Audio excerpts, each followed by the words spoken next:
I don't have kids, but I want universal childcare.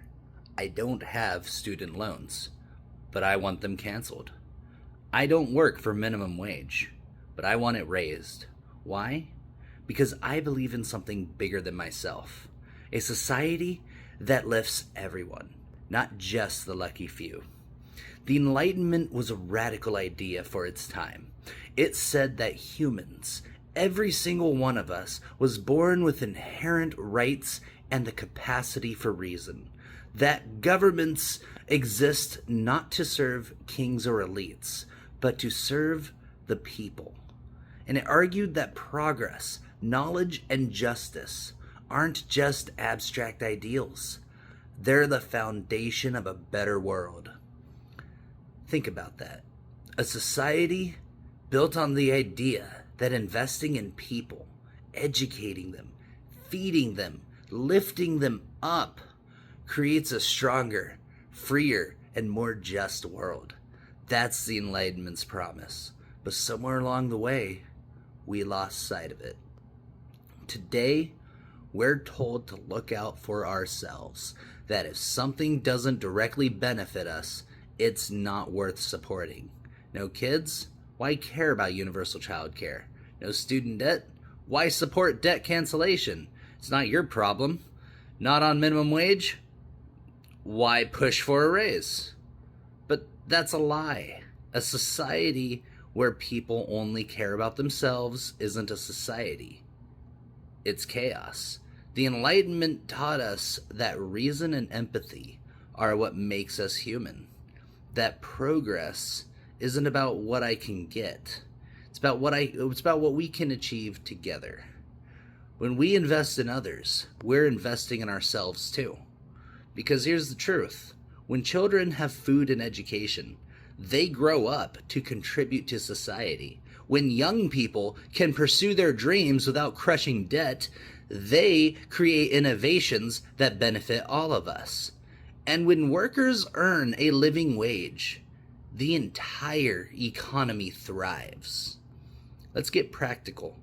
Universal childcare means parents can work without worrying about how to afford care. That boosts productivity, increases family incomes, and creates a more stable society. Tuition-free college and debt cancellation, they're not handouts, they're investments. An educated population is a more innovative population. Every great breakthrough, every technological advance, every cure for disease, those came from minds that had the chance to learn, to dream, to create. And raising the minimum wage, that's not just about fairness, it's about growth. When workers earn more, they spend more. Local businesses thrive. Communities grow stronger. It's a win for everybody, not just those at the bottom. But this isn't just about economics. It's about morality. What kind of society do we want to be? The Enlightenment said we should aim for a society where every person has dignity, where every person has the chance to reach their potential. Yet we live in a world where children go hungry while billionaires hoard wealth, where students drown in debt for the crime of wanting an education, where full-time workers live in poverty. That's not just a failure of policy, it's a failure of morality.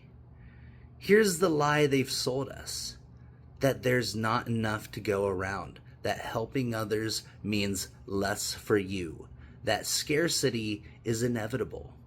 But look around. We live in a world of abundance. There's enough food to feed everyone, enough money to educate everyone, enough resources to give every child a chance at a good life. The problem isn't scarcity, it's greed. The Enlightenment didn't accept the idea that some people are destined to suffer while others live in luxury. It demanded that we use reason and compassion to build a better world. And that's what we need to do now. When you support universal childcare, tuition-free college, debt cancellation, and a living wage, even if you don't directly benefit, you're saying something powerful. You're saying, I believe in us.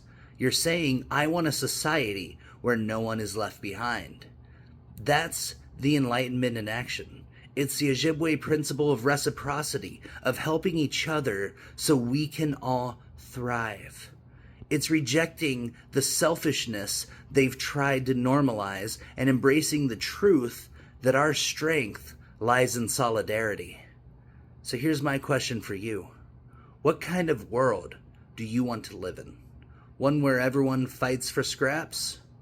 Or one where we lift each other up? The choice is ours. And it starts with rejecting the lie of self-interest and embracing the truth of collective progress. We can invest in people. We can create a society where every child is fed, every student has a chance, every worker earns a living wage.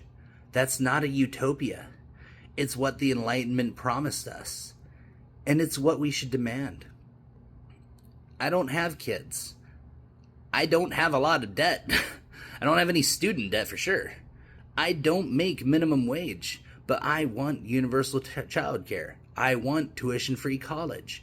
I want a living wage, not because it benefits me, but because it's right. The Enlightenment gave us the tools to build a better world. The question is, will we use them?